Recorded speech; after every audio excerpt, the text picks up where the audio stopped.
Bismillahirrahmanirrahim. Assalamualaikum warahmatullahi wabarakatuh. Assalamualaikum warahmatullahi wabarakatuh. Yang terhormat Bapak Pengawas Wilayah 1, yang saya hormati rekan-rekan tenaga pendidik dan pendidikan SDN 221 Nanggongko. Sebelum saya lanjut, terlebih dahulu saya ucapkan terima kasih banyak atas partisipasi dan bantuan rekan-rekan sekalian yang bisa turut ikut menghadiri presentase diseminasi yang akan saya tampilkan. Puji syukur kita panjatkan kehadirat Allah Subhanahu wa Ta'ala, karena atas berkat limpahan rahmat dan karunia-Nya lah sehingga kita bisa berkumpul di tempat yang sederhana ini. Adapun tugas yang akan saya sajikan di sini adalah mengenai presentasi diseminasi di sekolah yang menyangkut tugas kami dalam modul 1.1 untuk modul 1.4 yang akan diupload di aksi nyata. Modul 1.4 di sini yang akan dibahas adalah masalah budaya positif di sekolah. Tagline saya di sini adalah mari belajar bersama, berkolaborasi, saling mendukung demi mewujudkan budaya disiplin positif di sekolah. Budaya positif adalah nilai-nilai keyakinan atau suatu kebiasaan yang berpihak pada murid, dan di dalamnya mengandung sejumlah kegiatan yang mampu menumbuhkan karakter murid. Budaya positif di sini meliputi 6 hal, yaitu yang pertama perubahan paradigma belajar, konsep disiplin, keyakinan kelas, kebutuhan dasar manusia, posisi kontrol restitusi, kemudian segitiga restitusi. Filosofi Ki Hajar Dewantara mengartikan bahwa pendidikan sebagai tempat persemaian benih-benih kebudayaan dalam masyarakat, menyadarkan kami para pendidik bahwa untuk menciptakan manusia Indonesia yang beradab, maka salah satu kunci untuk mewujudkannya yaitu melalui pendidikan. Pendidikan dapat menjadi ruang berlatih, wadah bertumbuh kembangnya nilai-nilai kemanusiaan yang dapat diteruskan atau diwariskan. Tujuan pendidikan yaitu menuntun segala kodrat yang ada pada anak-anak agar mereka dapat mencapai keselamatan dan kebahagiaan yang setinggi-tingginya, baik sebagai manusia maupun sebagai anggota masyarakat. Paradigma baru. Pembelajaran paradigma baru merupakan pembelajaran yang berorientasi pada penguatan kompetensi dan pengembangan karakter yang sesuai dengan dimensi profil pelajar Pancasila. Pembelajaran paradigma baru menjamin ruang yang lebih luas bagi pendidik untuk merumuskan rancangan pembelajaran dan asesmen sesuai dengan karakteristik dan kebutuhan peserta didik. Pelajar yang memiliki profil Pancasila memiliki keuntungan dengan dimensi yang membentuk profil tersebut, yaitu yang pertama beriman, bertakwa kepada Tuhan Yang Maha Esa dan beragam mulia. Yang kedua mandiri, bergotong royong, berbineka global, bernalar kritis dan kreatif. Perubahan paradigma teori kontrol atau teori pilihan atau ilusi kontrol, yaitu ilusi guru mengontrol murid, ilusi bahwa kritik dan membuat orang merasa bersalah dapat menguatkan karakter, ilusi bahwa semua penguatan positif, efektif dan bermanfaat, ilusi bahwa orang dewasa memiliki hak untuk memaksa. Perubahan paradigma stimulus respon teori kontrol atau teori pilihan. Siapa sesungguhnya yang memiliki kontrol? Di sini ada bagan stimulus respon teori kontrol atau pilihan. Stimulus responnya di sini yaitu kita mencoba mengubah orang agar berpandangan sama dengan kita. Teorinya kita berusaha memahami pandangan orang lain tentang dunia. Perilaku buruk dilihat sebagai suatu kesalahan. Teori kontrol atau pilihannya semua perilaku memiliki tujuan. Yang berikutnya, orang lain bisa mengontrol saya. Hanya Anda yang bisa mengontrol diri Anda. Saya bisa mengontrol orang lain, Anda tidak bisa mengontrol orang lain. Pemaksaan ada pada saat rujukan gagal, maka teorinya kolaborasi dan konsensus menciptakan pilihan-pilihan baru. Model berpikir menang atau kalah. Teori kontrolnya model berpikir menang.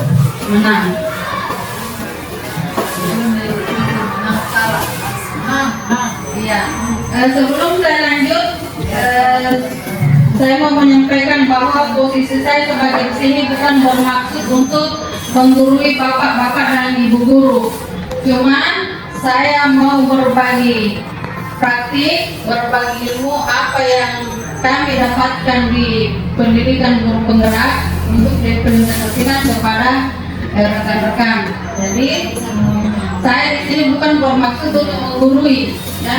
Cuma saya mau berbagi ilmu, berbagi praktik baik kepada rekan-rekan sekalian. Di sini ada teori kontrol menurut William Glasser, yaitu bagiannya Anda tidak bisa mengontrol orang lain, hanya Anda yang bisa mengontrol diri Anda sendiri. Artinya di sini makna disiplin belajar kontrol diri dengan menggali potensi kita agar tercapai tujuan mulia, yaitu sesuatu yang menjadi seseorang yang kita inginkan berdasarkan nilai-nilai yang kita hargai. Semua perilaku memiliki tujuan, yaitu teori motivasi untuk menghindari hukuman, untuk mendapatkan imbalan, untuk menghargai diri sendiri. Nilai-nilai kebajikan universalnya itu kebajikan keyakinan kelas. Kemudian model berpikir menang-menang, kolaborasi dan konsensus menciptakan pilihan-pilihan baru. Ada 5 posisi kontrol kita sebagai guru, yaitu sebagai penghukum, pembuat rasa bersalah, teman, pemantau, dan manajer. Segitiga restitusinya ada 3, yaitu menstabilkan identitas, validasi kebutuhan, menanyakan keyakinan. Realisasi kebutuhan kita berbeda. Kita berusaha memahami pandangan orang lain tentang dunia. Setiap orang memiliki gambaran berbeda. 5 kebutuhan dasar manusia di sini ada, yaitu bertahan hidup, penguasaan, kasih sayang dan rasa terima kasih, ketenangan, dan kebebasan.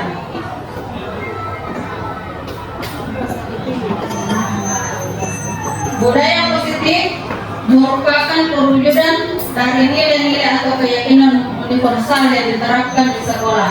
Budaya positif di sekolah tidak dapat diciptakan secara instan, dan penerapan budaya positif di sekolah diperlukan tuntunan dan teladan dari seorang guru. Budaya positif di sekolah adalah nilai-nilai keyakinan dan kebiasaan-kebiasaan di sekolah yang berpihak pada murid agar murid dapat berkembang menjadi pribadi yang kritis, berhormat, dan bertanggung jawab.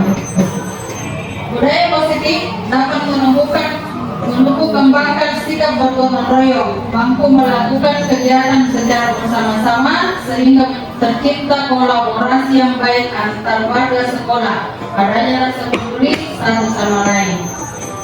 Disiplin positif merupakan salah satu cara penerapan disiplin yang bertujuan untuk menumbuhkan kesadaran serta memberdayakan anak untuk melakukan sesuatu tanpa ancaman maupun hukuman. Di sini ada 3 motivasi perilaku manusia. Yang pertama, menghindari ketidaknyamanan dan hukuman. Yang kedua, mendapatkan imbalan atau penghargaan dari orang lain. Yang ketiga, menghargai nilai-nilai kebajikan diri sendiri. Teori motivasi perilaku manusia. Yang pertama, untuk menghindari ketidaknyamanan atau hukuman. Apa yang akan terjadi apabila saya tidak melakukannya? Itu termasuk motivasi eksternal. Yang kedua, untuk mendapatkan imbalan dari orang lain atau institusi. Apa yang akan saya dapatkan apabila saya melakukannya? Itu termasuk motivasi eksternal. Untuk menghargai diri sendiri, saya akan menjadi orang yang seperti apa bila saya melakukannya, termasuk motivasi internal atau tujuan disiplin positif.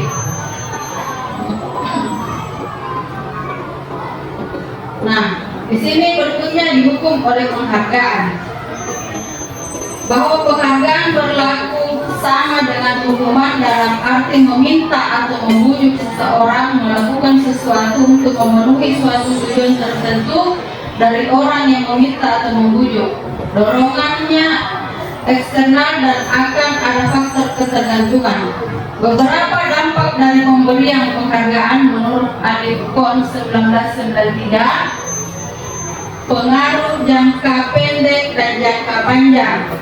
Penghargaan menghukum, penghargaan mengurangi ketepatan, penghargaan tidak efektif, penghargaan merusak hubungan.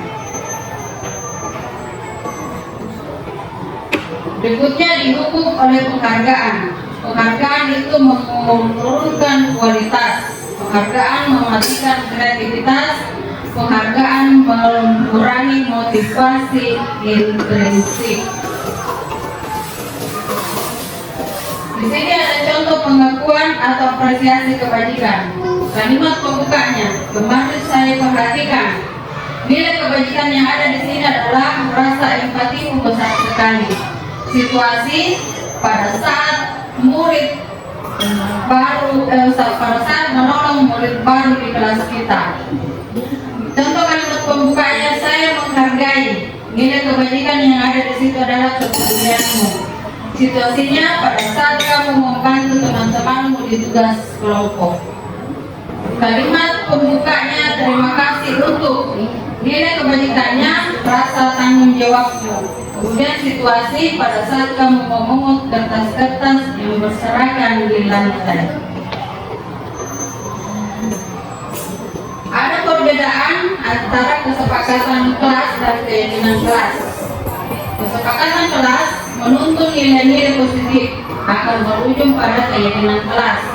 Sedangkan keyakinan kelas merupakan kesepakatan kelas yang diyakini bersama oleh guru dan murid selama proses pembelajaran.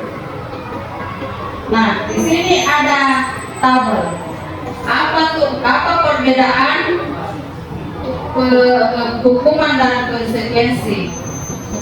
Sebagai seorang pendidik, pasti kita pernah melakukan sesuatu yang menimbulkan hukuman. Namun yang kita ketahui semua itu adalah hukuman. Padahal tidak semua hukuman, tidak semuanya adalah hukuman.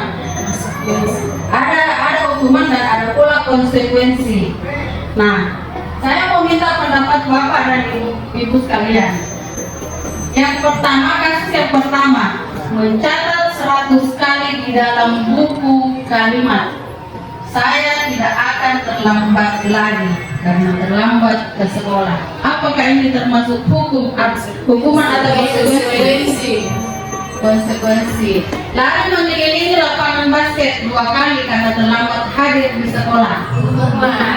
Hukuman. Murid diminta push up 15 kali karena tidak membuka masker ke sekolah. Menggantikan kertas tugas teman yang telah dicoret-coret. Konsekuensi. Membersihkan tumpahan air di meja tulis karena tersenggol pada saat belajar. Konsekuensi. Murid disuruh untuk mengenakan sepatu seharian di sekolah karena tidak mengenakan sepatu hitam. Hukuman atau konsekuensi?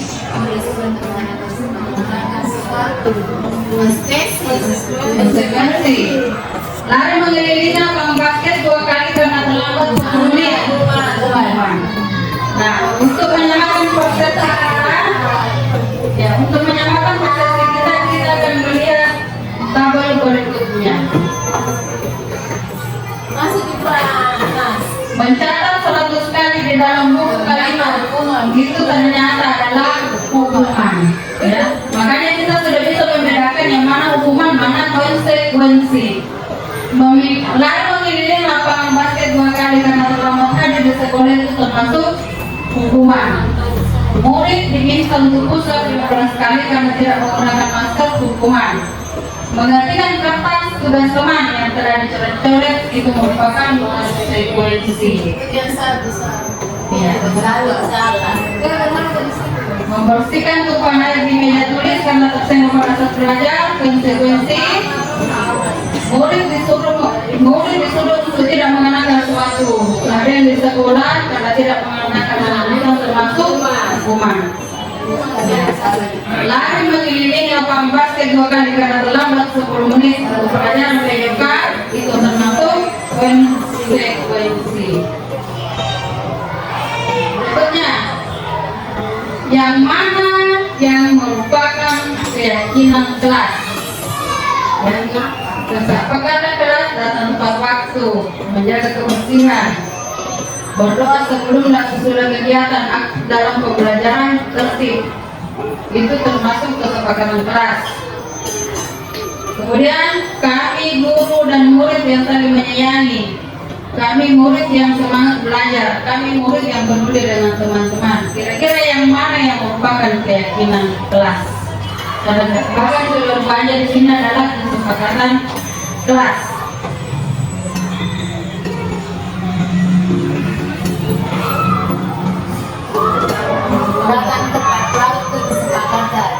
Kesepakatan menjaga kebersihan, kesepakatan, keyakinan kelas.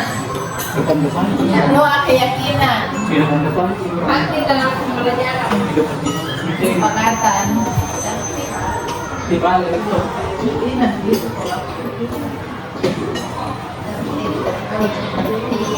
kesepakatan. Sekarang kita coba lihat tabel berikutnya. Yang termasuk keyakinan kelas di sini adalah datang tepat waktu, mengucapkan salam, menjaga kebersihan sekolah, berdoa sebelum dan sesudah kegiatan, aktif dalam pembelajaran, tertib. Keyakinan kelas ini dibuat bersama dengan siswa kita di kelas sebelum memulai proses pembelajaran.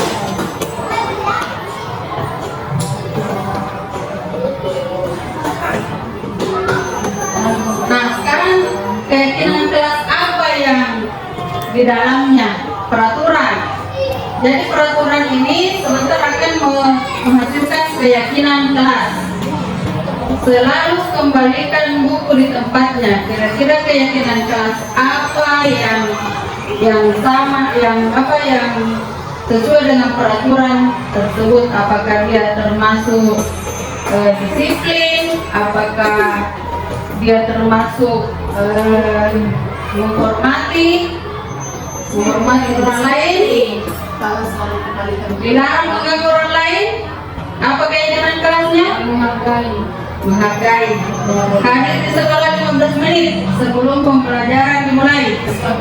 Disiplin, Dilarang melakukan kekerasan. saling menghargai.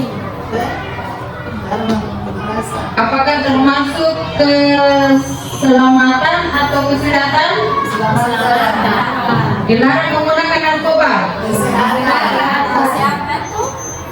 Bergantian atau menunggu giliran. Budaya antri. Gunakan masker. Jangan berlari di kelas atau koridor.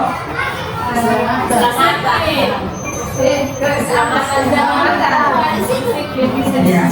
Sekarang coba kita cocokkan jawaban Bapak dan Ibu sekalian di tabel. Selalu kembalikan buku ke tempatnya dan tanggung jawab. Dilarang mengganggu orang lain, dan jelasnya menghormati orang lain. Hadir di sekolah 15 menit sebelum pembelajaran dimulai. Menghormati orang lain, berkomitmen. Dilarang melakukan kekerasan, keselamatan, menghargai, menghormati orang lain. Dilarang menggunakan narkoba, kesehatan, bergantian atau menunggu giliran, menghormati orang lain, bersabar, gunakan masker, kesehatan, keselamatan, jangan berlari di kelas atau tidur, keselamatan, keamanan. Berikut pemaparan restitusi. Restitusi adalah proses menciptakan kondisi bagi murid untuk memperbaiki kesalahan mereka, sehingga mereka bisa kembali pada kelompok mereka dengan karakter yang lebih kuat. Restitusi juga merupakan proses kolaboratif yang mengajarkan murid untuk mencari solusi untuk masalah mereka dan membantu murid untuk berpikir tentang orang seperti apa yang mereka ingin menjadi atau menjadi mulia dan bagaimana mereka harus memperlakukan orang lain. Ini sesuai dengan teori Gosen 2004. Ada 9 ciri-ciri restitusi di sini, yaitu bukan untuk menebus kesalahan, namun untuk belajar dari kesalahan, memperbaiki hubungan, tawaran bukan paksaan. Restitusi menuntun untuk melihat ke dalam diri. 5. Restitusi mencari kebutuhan dasar yang mendasari tindakan. Restitusi adalah cara yang paling baik. Restitusi fokus pada karakter bukan tindakan. Restitusi fokus pada solusi. Dan 9. Mengembalikan murid yang berbuat salah pada kelompoknya.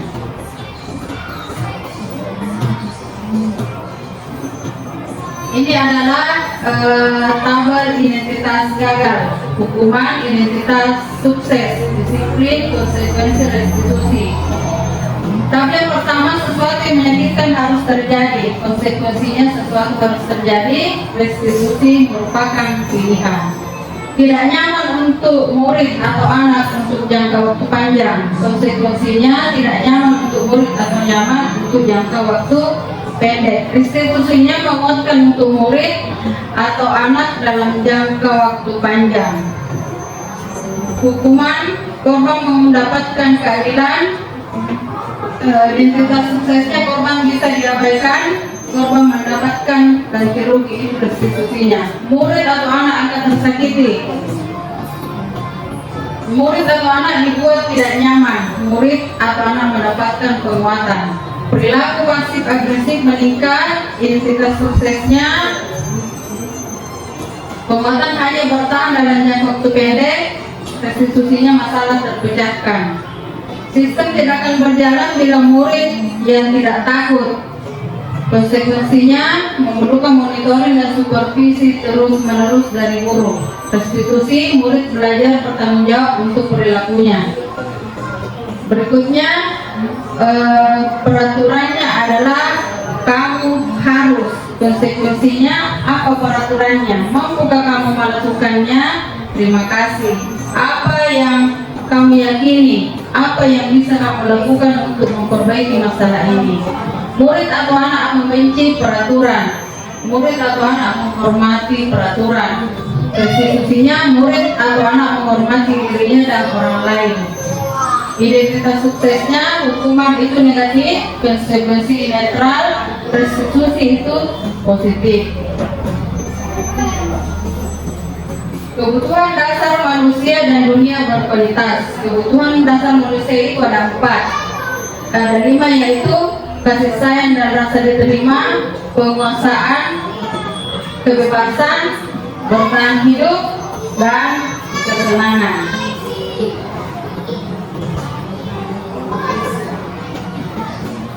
Kebutuhan dasar manusia, yang pertama bertahan hidup, yang kedua kasih sayang dan rasa diterima, penguasaan, kebebasan, dan kesenangan.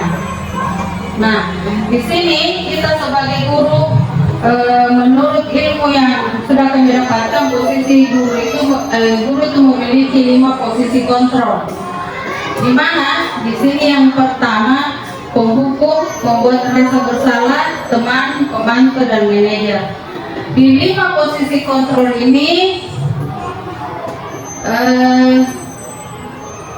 saya yakin dan percaya kita ada di posisi yang kelima-limanya, pernah berada salah satu atau 2 di antara 5 posisi yang ada di pemaparan di atas.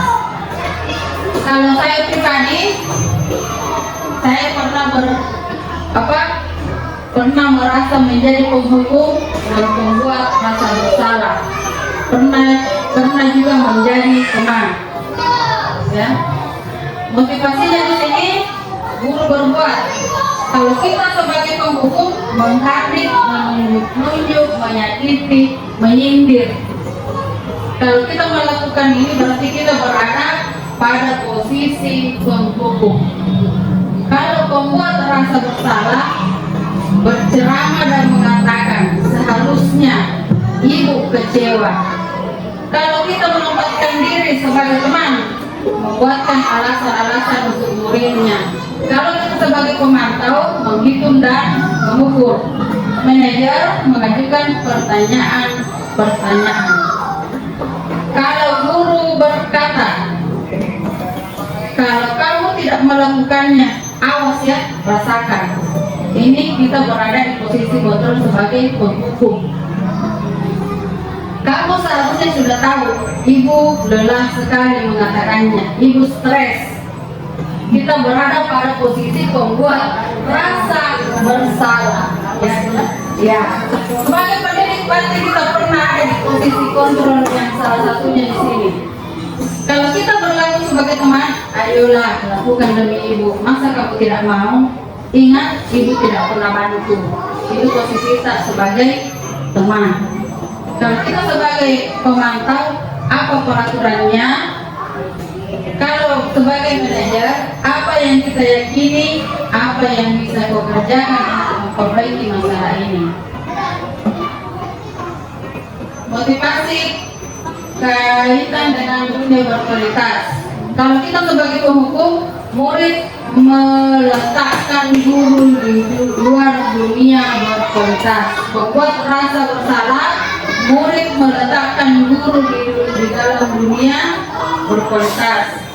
Kalau sebagai teman, murid meletakkan guru sebagai orang yang sangat penting di dunia berkualitas. Kalau sebagai pemantau, murid meletakkan guru peraturan dan hukum di dunia berkualitas. Kalau sebagai manajer, murid meletakkan dirinya sebagai individu yang positif dalam dunia positif. Murid berkata, ajarkan saja, nanti juga marah-marah lagi. Berarti itu kita dalam posisi hukum. Kalau murid berkata maafkan saya, itu membuat rasa bersalah. Saya pikir bapak ibu teman saya, ternyata begitu. Itu termasuk posisi kontrol teman. Kalau teman tahu berapa banyak bintang yang harus saya peroleh, berapa halaman yang harus saya tulis. Kalau posisi manajer, bagaimana caranya saya bisa memperbaiki keadaan? Dampaknya pada murid. Kalau sebagai penghukum mengulangi kesalahan, inilah yang terjadi di realita yang sekarang. Murid hanya kapok pada saat dihukum, tapi besoknya berbuat lagi seperti apa yang sudah dilakukan kemarin. Ya. Kalau pembuat rasa bersalah, kita membuat murid merasa rendah diri. Kalau posisi kontrol kita ada sebagai teman, lemah, tidak mandiri, tergantung. Ya. Pemantau dampaknya pada murid menitik beratkan pada sanksi atau hadiah untuk dirinya. Kalau kita memposisikan diri sebagai manajer, mengevaluasi diri bagaimana cara untuk memperbaiki dirinya.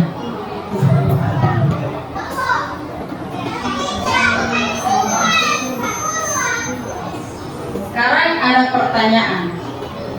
Saya kecewa sekali dengan kamu. Siapa yang mengatakan? Murid atau guru? Guru. Kamu tidak pernah melakukannya. Siapa yang mengatakan? Guru. Ayolah lakukan demi ibu atau bapak. Apakah kamu mau mendapatkan stiker bintang hari ini? Guru. Bagaimana kamu bisa menyelesaikan masalah ini? Siapa yang mengatakan? Kamu selalu paling terakhir.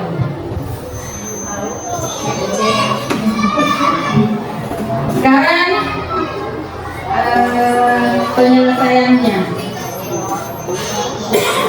Saya kecewa sekali dengan kamu. Berarti yang mengatakan kita sebagai berbuat rasa salah. Kamu tidak pernah melakukannya dengan benar. Berarti penghukum. Ya. Ayolah lakukan demi ibu bapak. Kita berposisi sebagai teman. Bagaimana kamu bisa menyelesaikan masalah ini? Sebagai manajer, kami yang selalu pada terakhir. Kita berada di posisi berhubung. Sedikitnya restitusi. Kamu untuk punya alasan melakukan hal ini. Sedikitnya restitusi ini digunakan untuk menyelesaikan masalah-masalah yang ada di dalam kelas atau di dalam lingkup sekolah. Selama ini yang kita lakukan adalah pada saat siswa melakukan kesalahan, kita langsung menegur di depan teman-temannya.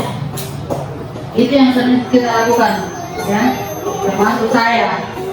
Adakah cara yang lebih efektif untuk mendapatkan apa yang kamu butuhkan? Nilai apa yang telah disepakati? Dalam segitiga diskusi ini ada 3. Ada validasi kebutuhan, ada menstabilkan identitas, ada menyatakan keyakinan. Di sini ada contoh kasus, ya. Contoh kasus ini terjadi di dalam siswa saya. Marsha dan Faisa adalah siswa kelas 6A. Pada suatu hari, Faisa dan Marsha bertengkar di kelas karena Marsha tidak mau berusaha menyelesaikan tugas-tugas yang diberikan oleh guru. Marsha mencontek pekerjaan Faisa sehingga Faisa marah dan mendobrak meja karena emosi. Dalam kasus tersebut, apabila Faisa ketika ditanya oleh guru adalah karena saya jengkel melihat sikap Marsha, maka kebutuhan dasar yang sedang berusaha dipenuhi oleh Faisa adalah kebutuhan bertahan hidup. Dalam kasus Faisa, apabila jawaban Faisa ketika ditanya oleh guru adalah karena dia sudah berusaha payah menyelesaikan tugasnya, namun dengan mudahnya Marsha mencontek pekerjaannya, maka kebutuhan dasar yang sedang berusaha dipenuhi oleh Faisa adalah kebutuhan akan kesenangan. Untuk membuat anak merasa gagal karena berbuat salah menjadi positif terhadap dirinya, yang pertama menstabilkan identitas. Guru seharusnya berkata, berbuat salah itu adalah hal manusiawi. Tidak ada manusia yang sempurna. Bapak, ibu juga buat salah. Kita pasti bisa menyelesaikan permasalahan ini. Bapak, ibu tidak tertarik untuk mencari tahu siapa yang benar, siapa yang salah. Bapak atau ibu lebih tertarik untuk menyelesaikan masalah.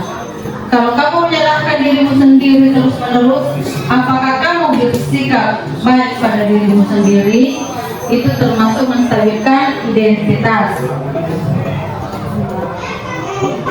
Validasi kebutuhan. Pada dasarnya setiap tindakan manusia tujuannya adalah memenuhi kebutuhan dasar, apakah itu penguasaan, kebebasan, kasih sayang, dan merasa diterima, kesenangan, atau bertahan hidup.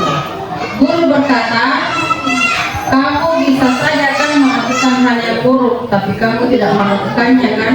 Kamu pasti punya alasan mengapa melakukannya. apa yang penting bagi kamu. Kamu boleh tetap berusaha menjaga sikap itu, tapi tambahkan sikap yang lain yang baru. Maukah kamu belajar cara lain untuk mendapatkan yang kamu butuhkan tanpa harus memukul? Apakah kamu bisa melakukan dengan lebih baik besok lagi?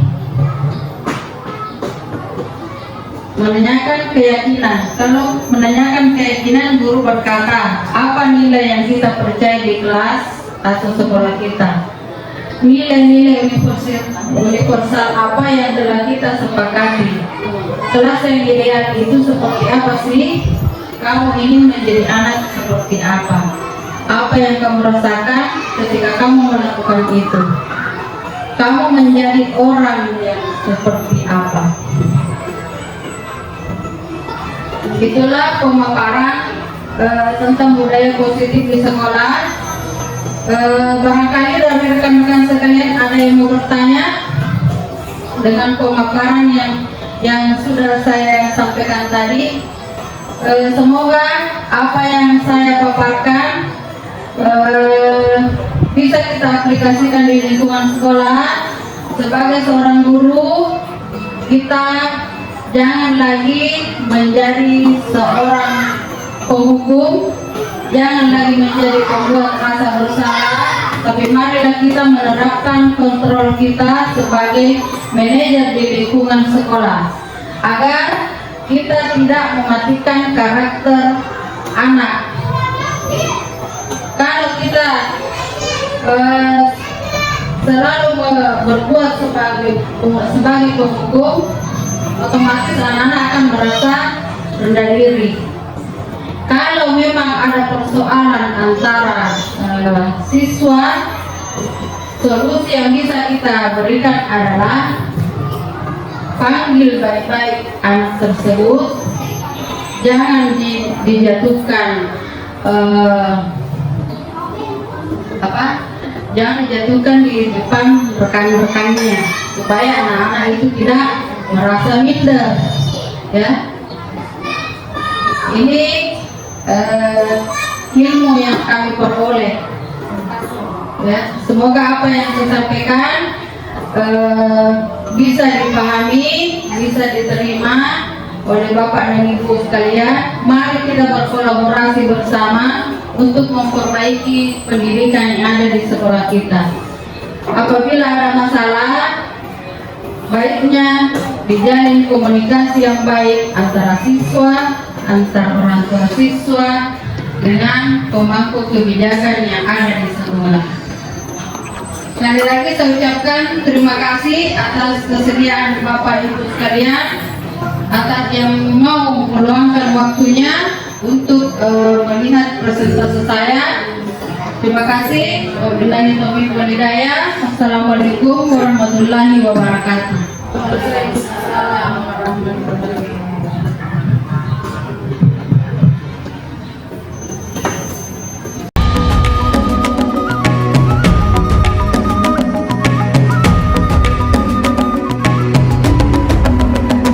Bangun dan bukalah matamu, saatnya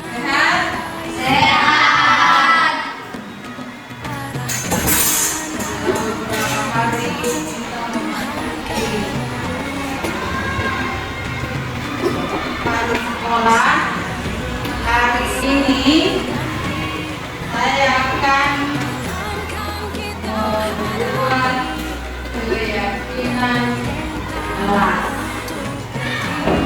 Keyakinan kelas yang kita buat itu harus diapakan? Harus diapakan? Harus dilaksanakan. Bukan untuk supaya kita ingat dan tidak lupa, saya mau ditempel. Saya mau ditempel. Saya mau anak-anak kalian tuliskan di sini di kertas keyakinan apa yang harus dilakukan dan tidak boleh dilarikan. Sebentar akan menjadi keyakinan kelas yang akan kita tempel di dinding supaya kamu tidak lupa. Ya, bisa bagikan sebentar ke sticky note-nya, silakan ditulis dan naik ke depan tempel satu-satu depan. Siap? Ya, oke. Tulis satu ya.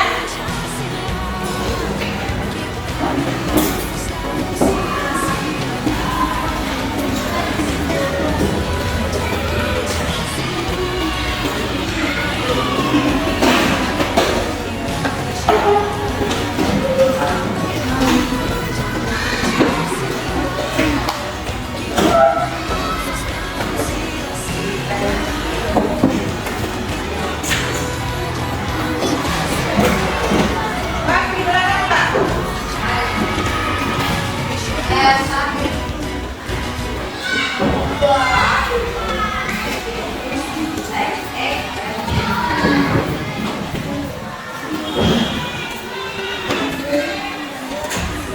Nah, kalau sudah ditulis, silakan maju ke depan untuk ditempel.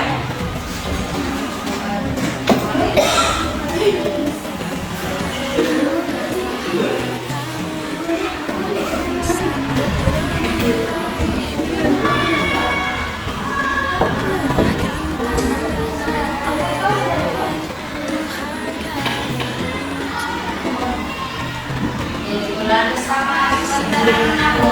Tidak apa-apa sama.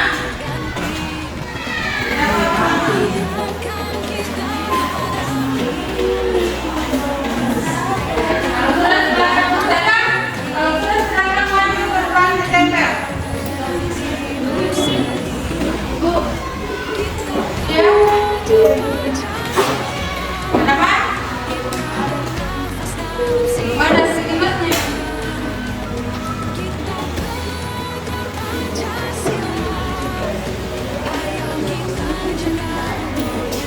Kalau ada sudah selesai, silakan ditempel di depan.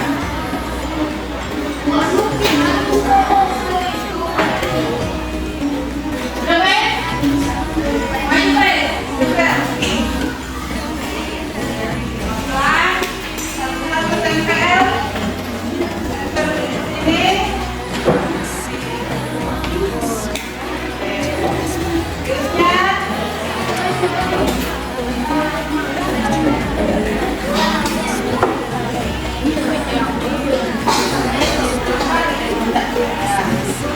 Bagus sih pas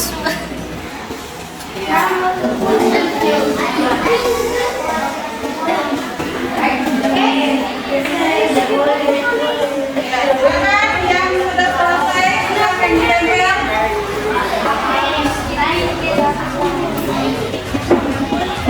Sebelah yang sudah selesai.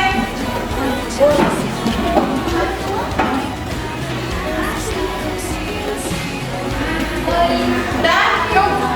Silakan tempel di depan, Mas. Tempel di depan.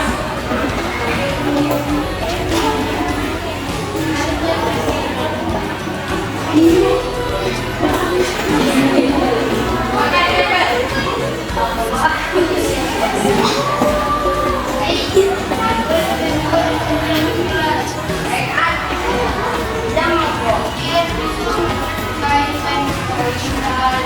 boleh beda sama kalian sepeda. Boleh duduk dan sepeda.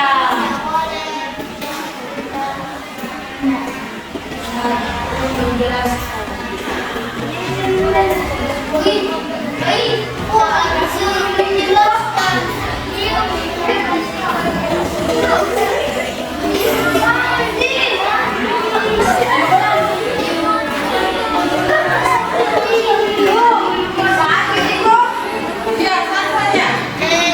Satu saja ditulis.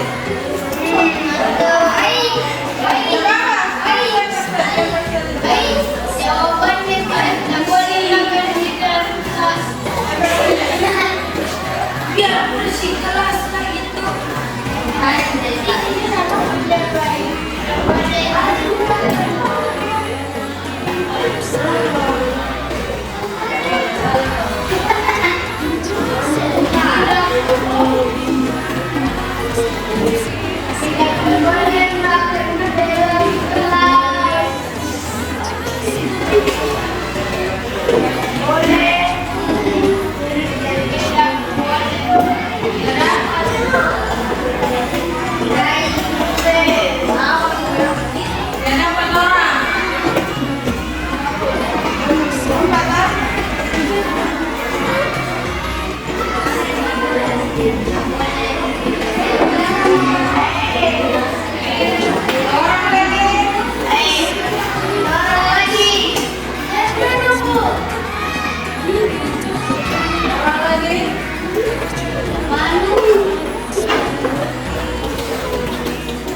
Keyakinan kelas ini sebentar harus diingat, disimpan, dan dilaksanakan. Simpan dalam hati dan dilaksanakan.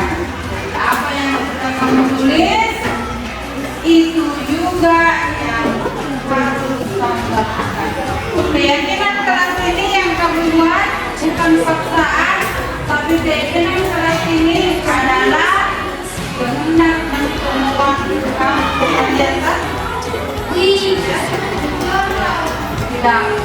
tidak ada paksaan. Jadi kalau kita yang membuat peraturan harus ditaati. Silakan Stephen.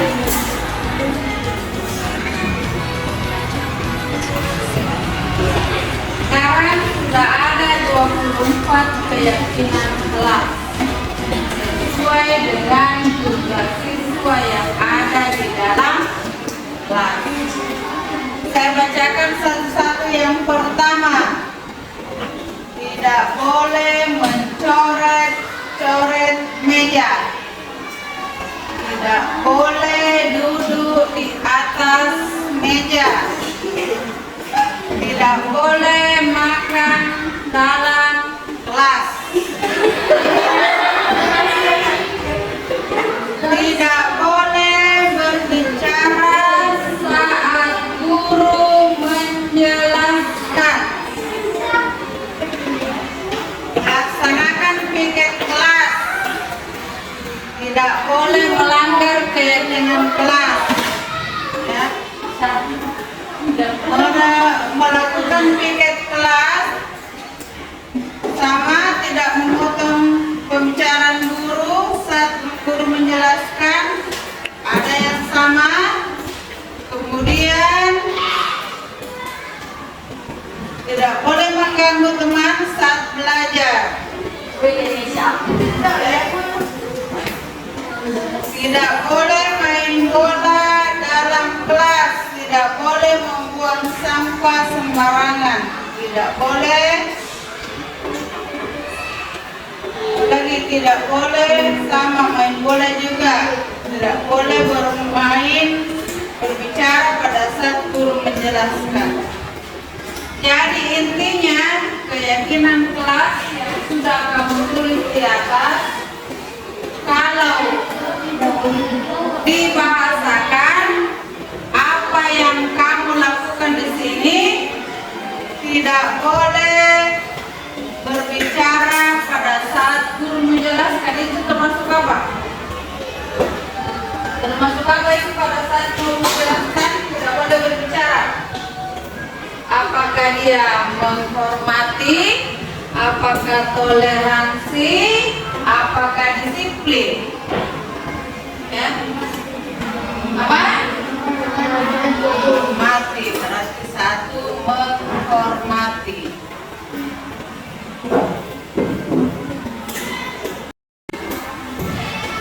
Termasuk apa?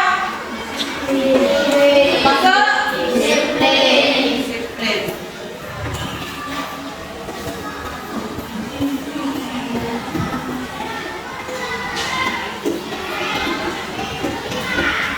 Kalau tidak boleh membuang sampah sembarangan, apa keyakinannya? Kalau sembarangan dibuang itu sampah, tak? Bagaimana kondisi sekolah, tak? Ya? Kalau membuang di sampah pada tempatnya, maka kondisi sekolah menjadi bersih. Berarti dia termasuk kebersihan.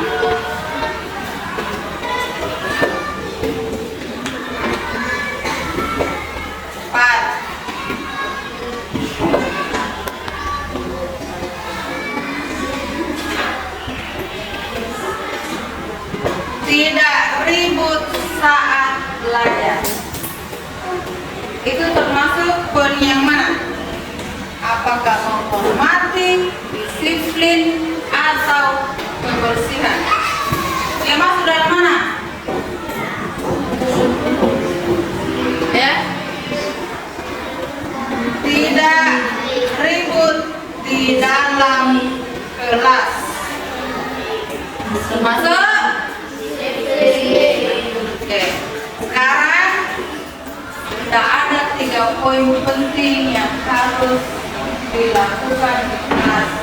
Ini mencakup semua apa yang sudah kamu tulis di dalam keyakinan kelas. Ibu berharap apa yang sudah kamu tulis pada keyakinan kelas, apa yang sudah tertempel di sini, bisa kamu taati, ya, bisa kamu taati, bisa kamu lakukan rutin setiap hari selama jam sekolah. Namun ada yang perlu saya tambahkan di sini. Tidak boleh datang terlambat, ya, atau datang tepat waktu ke sekolah. Tadi juga kamu sudah mengatakan melaksanakan piket kelas. Piket kelas saya rasa harus kamu lakukan dalam sungguh-sungguh.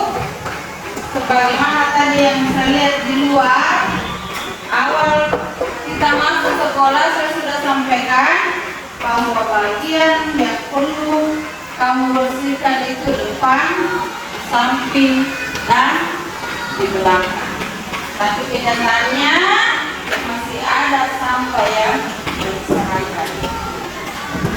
Saya berharap dengan selesainya keyakinan kelas ini kamu tulis, dengan selesainya kamu buat, saya harap bisa ditaati.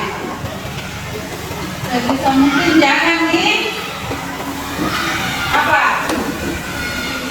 Jangan di apa? Jangan di.